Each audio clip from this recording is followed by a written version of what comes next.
इस फिल्म की कहानी दो ऐसे मास्टर शेफ की है जिन्हें बस एक दूसरे को हराना था। अपनी इस चाह को पूरा करने के लिए आखिर दोनों किस हद तक जाते हैं, आइए जानते हैं। इस फिल्म का नाम है कुक अप ए स्टॉर्म। फिल्म की शुरुआत होती है सेवन नाम के एक 30 साल पुराने चाइनीज लोकल रेस्टोरेंट से, जहाँ के शेफ स्काई के हाथों से बने खाने को खाने के लिए लोग दूर दूर से आया करते थे। उसी रेस्टोरेंट की पॉपुलैरिटी को देखते हुए कल तक के रिपोर्टर रीटा भी उस रेस्टोरेंट को कवर करने आई हुई थी। उसी रेस्टोरेंट में स्काई की दोस्त यूनी भी थी, जो कि उस रेस्टोरेंट को मैनेज करती थी। कभी कभी तो उस रेस्टोरेंट में इतनी ज्यादा भीड़ हो जाती थी कि वहाँ लोगों को लाइन लगाकर अपनी बारी का इंतजार करना पड़ता। एक दिन एक रूड कस्टमर लाइन तोड़कर रेस्टोरेंट के अंदर घुस जाता है। स्काई भी ये नोटिस कर लेता है और वो खुद उस कस्टमर का ऑर्डर लेने जाता है।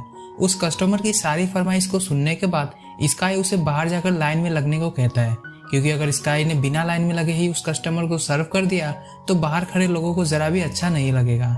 यह सुनते ही वो कस्टमर स्काई के ऊपर भड़क जाता है और उसे अपनी पॉलिटिकल पावर्स के बारे में बताते हुए कहता है कि तुम मुझे जानते नहीं हो, मेरे बॉस ने एक वर्ल्ड क्लास शेफ को इनवाइट किया है जो कि जल्दी ही तुम्हारे इस रेस्टोरेंट के ठीक ऑपोजिट में एक 3 स्टार रेस्टोरेंट खोलने वाला है। फिर देखता हूँ कि कौन आता है तुम्हारे इस फटीचर से रेस्टोरेंट में।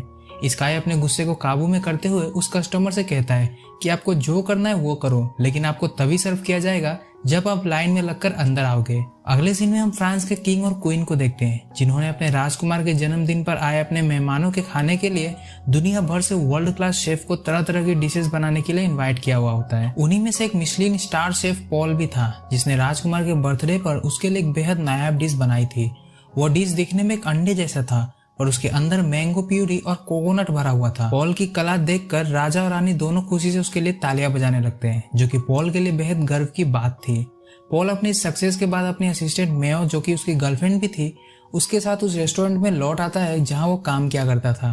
पॉल की ग्रैंड सक्सेस को देखते हुए उस रेस्टोरेंट फ्रेंचाइजी का सीईओ पॉल को एग्जीक्यूटिव शेफ की पदवी पर प्रमोट कर देता है। पर पॉल के लिए अब एग्जीक्यूटिव शेफ की पद, जो कि कभी उसके लिए समंदर जितना बड़ा था, वो अब तालाब से भी छोटा हो चुका था। दरअसल पॉल अब अपने होम टाउन लौटकर खुद का रेस्टोरेंट खोलना चाहता था और वो बताता है कि एक चाइनीज बिजनेसमैन ने उसे चाइना आकर 3 स्टार रेस्टोरेंट चलाने के लिए इनवाइट भी किया है। खैर, अब पॉल ने ठान ही ली थी तो सीईओ भी उसे रोक नहीं पाता है और पॉल मेयो को अपने साथ लेकर चाइना जाने के लिए वहां से निकल जाता है। दूसरी तरफ स्काई का एक रेगुलर कस्टमर उसे बताता है कि उसके रेस्टोरेंट के सामने जो न्यू रेस्टोरेंट खुलने की बात है वो कोई अफवाह नहीं बल्कि सच है। स्काई इस बात से थोड़ा अपसेट हो जाता है। वो चाहता था कि उसकी कॉलोनी भी डेवलप हो, पर डेवलपमेंट के नाम पर वहाँ सिर्फ और सिर्फ बिल्डिंग ही बन रही थी और धीरे धीरे उसकी कॉलोनी को वहाँ से हटाया जा रहा था। साथ ही साथ उसे इस बात का भी डर था कि नए रेस्टोरेंट की वजह से उसके बिजनेस को लॉस भी झेलना पड़ सकता है।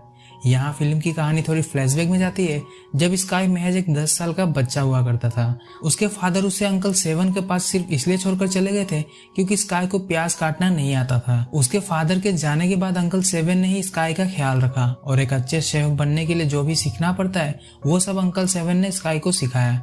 अब स्काई के फादर को गए हुए 20 साल बीत चुके थे, पर उन 20 सालों में कभी भी उसके फादर ने उसका हाल चाल पूछने के लिए कॉल नहीं किया। अगली सुबह हम पॉल को देखते हैं, जो कि हांगकांग के फिश मार्केट में मछली खरीद रहा होता है, पर उस फिश सेलर के पास सिर्फ एक ही मछली थी जिसे स्काई भी खरीदना चाहता था। वो फिश सेलर स्काई को यह कहते हुए मछली दे देता है कि उस मछली को सबसे टेस्टी सिर्फ स्काई ही बना सकता है। यह सुनकर पॉल को काफी शौक लगता है, क्योंकि उसने स्काई के आने से पहले उस फिश सेलर से वो मछली मांगी थी। इस बात को लेकर पॉल और स्काई में बहस होने लगती है, जिसे देख फिश सेलर दोनों को मछली हाफ हाफ करके दे देता है। ठीक 1 हफ्ते बाद उस 3 स्टार रेस्टोरेंट की ओपनिंग होती है, जिसका नाम पॉल ने स्टेलर रखा था। पॉल की रेस्टोरेंट ठीक स्काई के लोकल रेस्टोरेंट के सामने खुला था। स्टेलर रेस्टोरेंट के फर्स्ट गेस्ट और कोई नहीं बल्कि खुद ली मैनेजमेंट ग्रुप के चेयरमैन अपनी वाइफ और मैनेजर के साथ वहां पधारते हैं, जिनका पॉल एंड मेयो मिलकर स्वैग से स्वागत करते हैं। इधर 7 रेस्टोरेंट वाले भी अपने कस्टमर्स को स्टेलर रेस्टोरेंट की ओर आकर्षित होता देख तरह तरह के डिस्काउंट्स की घोषणा करने लगते हैं। यह देख स्टेलर के गार्ड्स उन्हें रोकने की कोशिश करने लगते हैं, जिस वजह से 7 रेस्टोरेंट एंड स्टेलर रेस्टोरेंट वालों के बीच में तू में होने लगती है। बाहर लगी भीड़ को देखकर पॉल, मेयो और चेयरमैन वहां सभी को शांत कराने आते हैं। भीड़ को शांत कराने के लिए मेयो सुझाव देती है कि क्यों ना हम दोनों शेफ के बीच में कंपटीशन रखें, इससे पता चल जाएगा कि कौन सबसे बेहतरीन शेफ है। पॉल और स्काई दोनों एक दूसरे को देखकर कंपटीशन के लिए राजी हो जाते हैं, क्योंकि फिश मार्केट वाली बात को दोनों अब तक नहीं भूल पाए थे। पॉल पहले शुरू करता है और पलक झपकते ही एक मछली के सारे कांटे को बड़ी ही आसानी से बाहर निकाल देता है। स्काई भी पॉल की खूबी देखकर इंप्रेस हो जाता है, पर अब उसकी बारी थी। वो 1 मिनट के अंदर ही उस मछली के एकदम बारीक बारीक टुकड़े करके पॉल के सामने रख देता है। पॉल को स्काई से इतनी उम्मीद नहीं थी, पर उसे अब पता चल चुका था कि स्काई भी किसी मास्टर शेफ से कम नहीं है। वहाँ मौजूद सभी दोनों के लिए तालियां बजाने लगते हैं। ली ग्रुप का चेयरमैन डिसाइड ही नहीं कर पाता है कि आखिरकार दोनों में से वो विनर किसको घोषित करे। लास्ट में वो कहता है कि विनर के बारे में हमें तभी पता चल पाएगा जब इन दोनों में से कोई एक इंटरनेशनल कुकिंग चैलेंज जीतेगा। उस चैलेंज में भाग लेने के लिए पहले से ही पॉल और स्काई ने अपने अपने डिशेस नॉमिनेशन के लिए भेजे हुए थे। ली ग्रुप का चेयरमैन यह भी कहता है कि अगर स्काई इस चैलेंज को जीतता है तो वो उस कॉलोनी को नहीं तोड़ेगा जहाँ वो बिल्डिंग वगैरह बनाने की सोच रहा है, लेकिन अगर पॉल जीतता है तो वो सारे के सारे पुराने बिल्डिंग को तोड़कर वहाँ नए बिल्डिंग बनाएगा। अब अपने कॉलोनी को बचाने की जिम्मेदारी पूरी तरह से स्काई के ऊपर आ गई थी। साथ ही साथ पिछले कुछ दिनों से उसके रेस्टोरेंट में कस्टमर्स भी बहुत कम आ रहे थे। यूनी को भी इस बात का डर था कि कहीं स्टेलार के खुलने की वजह से उसका धंधा ठप न हो जाए, लेकिन स्काई उसे समझाते हुए कहता है कि जो स्वाद रास्ते के 10 रुपए वाले समोसे में है वो तुम्हें एक 5 स्टार रेस्टोरेंट के 100 रुपए वाले समोसे में कभी भी नहीं मिलेगा। हमें अपने डिशेज को चेंज करने की जरूरत नहीं है, क्योंकि जिन्हें हमारा खाना पसंद है वो हमारे रेस्टोरेंट में जरूर आएंगे। हम सिर्फ दिखावे के लिए अपने डिशेज को नहीं बदल सकते। अगले दिन जब स्काई मार्केट में सब्जी वगैरह खरीदने जाता है तब वहां उसे पता चलता है कि सारे के सारे मार्केट से स्टेलार वालों ने अच्छी अच्छी सब्जियां खरीद ली है और मार्केट बिल्कुल खाली पड़ा हुआ है। लेकिन स्काई की यह फ्रस्ट्रेशन जल्दी ही दूर हो जाती है जब उसे पता चलता है कि उसका कुकिंग कंपटीशन में सिलेक्शन हो गया है और जल्दी ही उसका मुकाबला पॉल से होने वाला है। तभी टीवी में एक और अनाउंसमेंट होती है जिसमें बताया जाता है कि कंपटीशन के विनर को 2 टाइम विनर रह चुके माउंटेन को से भी मुकाबला करना पड़ेगा, जिन्हें लोग गॉड ऑफ कुकिंग के नाम से भी जानते हैं।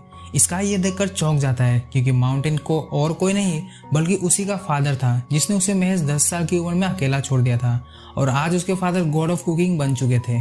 उसी शाम अंकल 7 अपनी छुट्टियां खत्म करके टाउन वापस लौट आते हैं और स्काई को मिलने के लिए एक पब में बुलाते हैं। स्काई भी अंकल 7 से मिलने के लिए काफी एक्साइटेड था और वो भागता भागता उस पब में पहुंच जाता है जहां उसकी मुलाकात अपने फादर से होती है। लेकिन स्काई के फादर उसे गले लगाने की बजाय स्काई से कहते हैं कि मुझे तो अभी भी यकीन नहीं हो रहा है कि तुम इंटरनेशनल कुकिंग कंपटीशन के लिए सेलेक्ट हो गए हो। ये सुनकर स्काई को बहुत दुख होता है क्योंकि उसके फादर को उस पर जरा सा भी भरोसा नहीं था।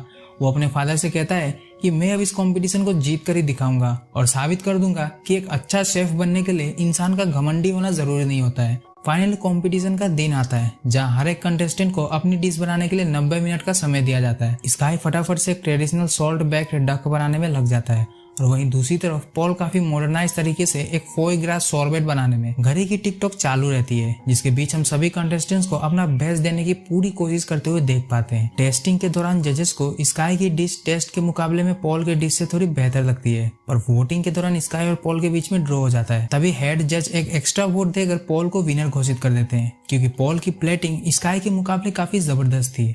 अगर आपने मास्टर शेफ देखी होगी तो आपको पता होगा कि डिश चाहे खाने में कितना ही लाजवाब क्यों ना हो, पर अगर उसकी प्लेटिंग में कोई कमी रह जाती है तो उसके भी मार्क्स कट जाते हैं। ठीक वैसा ही आज स्काई के साथ हुआ, पर वो अभी भी कंपटीशन से बाहर नहीं हुआ था। लेकिन पॉल के साथ भी कुछ सही नहीं था। उसकी जीत की खुशी मनाते हुए उसका मैनेजर अनाउंस करता है कि अब पॉल की जगह मेयो स्टेलर रेस्टोरेंट को उस कंपटीशन में रिप्रेजेंट करेगी क्योंकि जनता मैन के मुकाबले लेडीज को वोट करना ज्यादा पसंद करती है। पॉल जब इस बात से इनकार करते हुए खुद को डिफेंड करने की कोशिश करता है तब मेयो उसका एक सीक्रेट मैनेजर को बता देती है। सीक्रेट यह था कि पॉल को मसालों के बीच का टेस्ट पहचानने में प्रॉब्लम होती थी और वो हमेशा अपने साथ एक नोटबुक रखा करता था जिसमें रेसिपीज के मैनुअल्स लिखे होते थे और उस नोटबुक के बिना पॉल कुछ भी ढंग से नहीं बना पाता था। मेयो ये साबित करने के लिए पॉल को कॉफी के 2 कप्स देती है जिसमें से एक ज्यादा सॉल्टी था, पर पॉल टेस्ट करके बता नहीं पाता है कि आखिरकार नमक कौन सी कॉफी में ज्यादा है। साथ ही साथ मेयो पॉल से यह भी कहती है कि मैंने तुमसे कभी प्यार किया ही नहीं, मैं तो तुम्हारे साथ बस इसलिए थी ताकि एक दिन मैं तुमसे आगे निकल सकूं। और इतना कहकर मेयो उस रेस्टोरेंट के मैनेजर की तरफ हो जाती है। ये सब देख और सुनकर पॉल का दिल पूरी तरह से टूट चुका था और वो उसी वक्त वहां से चला जाता है। उसी रात स्काई की मुलाकात पॉल से होती है जो कि उसी कुकिंग कंपटीशन के स्टेडियम के बाहर बैठकर ड्रिंक कर रहा था। एक पल के लिए दोनों अपनी दुश्मनी को भुलाकर अपने बीते हुए कल के बारे में एक दूसरे को बताने लगते हैं। पॉल बताता है कि उसके फादर एक बहुत बड़े शेफ थे और उनकी ये इच्छा थी कि पॉल भी एक दिन बहुत बड़ा शेफ बने। स्काई भी अपने गॉड ऑफ कुकिंग के रिश्ते के बारे में पॉल को बताता है। दोनों अब एक दूसरे की दुख को समझ चुके थे और इस वजह से दोनों में दोस्ती हो जाती है। पॉल अभी भी कंपटीशन में हिस्सा लेना चाहता था पर अनफॉर्चुनेटली वो स्टेलर को रिप्रेजेंट नहीं कर सकता क्योंकि मेयो ने उसकी जगह ले ली थी। सारी रात कंपटीशन के रूल बुक को पढ़ने के बाद पॉल को पता चलता है कि वो इंडिविजुअली उस कंपटीशन में हिस्सा ले सकता है। पॉल स्काई से कहता है कि क्यों ना हम मिलकर सेमीफाइनल की तैयारी करें, जिसके लिए स्काई भी राजी हो जाता है और अगले कुछ हफ्तों तक दोनों मिलकर कंपटीशन जीतने की तैयारी में लग जाते हैं। फाइनली कुछ दिनों बाद चाइना के मकाओ शहर में इंटरनेशनल कुकिंग कंपटीशन का सेमीफाइनल शुरू होता है। इस राउंड में जीतने वाले कंटेस्टेंट को गॉड ऑफ कुकिंग यानी कि माउंटेन को के साथ आखिरी मुकाबला करना होगा। राउंड शुरू होते ही स्काई एंड पॉल मिलकर एक ट्रेडिशनल डिश को काफी मॉडर्न तरीके से बनाने में लग जाते हैं। वहीं दुनिया के काफी सारे देशों से कंटेस्टेंट भी आए हुए थे, जैसे कि जापान, इंडिया, अमेरिका, रसिया और भी कई सारे। मेयो भी उसी कंपटीशन में फाइनलिस्ट बनने की तैयारी कर रही थी। वो एक फ्रोजन ऑयस्टर डिश बनाती है जो कि दिखने में वाकई काफी खूबसूरत लग रहा था, पर जब उसे टेस्ट करने की बारी आती है तब जजेस को मेयो की वो डिश काफी फीकी लगती है। दूसरी तरफ स्काई की मसालों की समझ और पॉल की मॉडर्न तरीके से डिश बनाने की टेक्निक की मदद से दोनों मिलकर एक डीकंस्ट्रक्टेड टोफू बनाते हैं, जो कि भले ही एक चाइनीज ट्रेडिशनल डिश थी, पर दोनों ने मिलकर उसे एक मॉडर्न लुक देने की कोशिश की थी। जजेस को भी उन दोनों की वो डिश बाकी सभी कंटेस्टेंट के मुकाबले सबसे ज्यादा अच्छी लगती है और sky and Paul final round में पहुंच जाते हैं। सभी उन दोनों के लिए तालियां बजा रहे थे, पर पॉल की नजर मेयो की तरफ थी, जिसका सर शर्म से झुका हुआ था। अब फाइनल राउंड में किसी एक को ही गॉड ऑफ कुकिंग के अगेंस्ट कम्पीट करने की इजाजत थी। पॉल स्काई को वो मौका देते हुए कहता है कि मुझे मसालों की उतनी समझ भी नहीं है, मेरी जगह तुम ही इस चैलेंज के लिए बेस्ट रहोगे। तुम्हें अपने डैड को साबित करके भी तो दिखाना है कि तुम उनसे कम नहीं हो।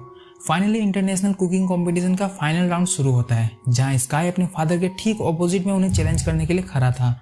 दोनों को अपनी डिश तैयार करने के लिए पूरे 1 घंटे का समय दिया जाता है और घंटी के बजते ही स्काई के फादर अपनी डिश बनाने में लग जाते हैं। लेकिन स्काई अभी भी उस दिन को याद करने में खोया हुआ था जब उसके फादर उसे अंकल 7 के पास अकेला छोड़कर चले गए थे। स्काई को ख्यालों में खोया हुआ देख उसके फादर उसके चेहरे पर पानी का छींटा मारते हैं। तब जाकर स्काई को होश आता है और वो आटा गूंथने में लग जाता है। समय समाप्त होता है और हम स्काई के फादर की डिश को देखते हैं, जो कि दिखने में बेहद खूबसूरत लग रही थी। उस डिश की खूबसूरती देखते ही बनती थी और वहां मौजूद सभी लोगों को पता चल जाता है कि आखिरकार उन्हें गॉड ऑफ कुकिंग क्यों कहा जाता है। दूसरी तरफ जजेस को स्काई के डिश के आने का इंतजार था, पर स्काई किसी खास चीज को बनाने की जगह एक सिंपल नूडल बनाता है। उस नूडल के तैयार होने के बाद स्काई उसे अपने फादर को देता है, जिसे खाकर उसके फादर को भी वही रात याद आ जाती है जब उन्होंने अपने बेटे को नूडल्स ना बना पाने की वजह से अकेला छोड़ दिया था। आखिरकार स्काई के फादर मान ही लेते हैं कि स्काई अब एक मास्टर शेफ बन चुका है और स्काई के लिए बस इतना ही काफी था। विनर की अनाउंसमेंट नहीं हो पाती है क्योंकि स्काई ने अपनी डिश जजेस के सामने पेश ही नहीं की, क्योंकि उसके लिए उस कंपटीशन को जीतने से ज्यादा अपने फादर को साबित करना ज्यादा मायने रखता था कि वो भी कुकिंग कर सकता है। फिल्म के आखिरी सीन में हम 7 रेस्टोरेंट के बाहर भीड़ जमा हुआ देखते हैं, जो कि वहाँ Chinese new year party celebrate करने आए हुए थे। पॉल और स्काई अब एक फैमिली की तरह मिलकर उस रेस्टोरेंट को चलाते थे और इसी एक हैप्पी एंडिंग के साथ हमारी आज की इस फिल्म का दी एंड हो जाता है। सो आपको कैसी लगी हमारी ये एक्सप्लेनेशन, हमें कमेंट करके जरूर बताएं। कि आपको भी यूनिक डिशेस बनानी आती है? यह फिल्म हिंदी और डब्ल्यू वर्जन में अवेलेबल नहीं है, लेकिन अगर आप इसे चाइनीज में देखना चाहते हो तो आप नेटफ्लिक्स पर इसे जरूर देख सकते हो। बाकी जिनके पास सब्सक्रिप्शन नहीं है वो हमारे टेलीग्राम चैनल को ज्वाइन कर सकते हैं, जिसका लिंक आप सभी को डिस्क्रिप्शन बॉक्स में मिल जाएगा। अगर आप हमसे अपनी कोई फेवरेट मूवी एक्सप्लेन करवाना चाहते हो तो आप हमें कमेंट करके जरूर बताएं, हम उसे एक्सप्लेन करने की पूरी कोशिश करेंगे। Till then take care, bye bye.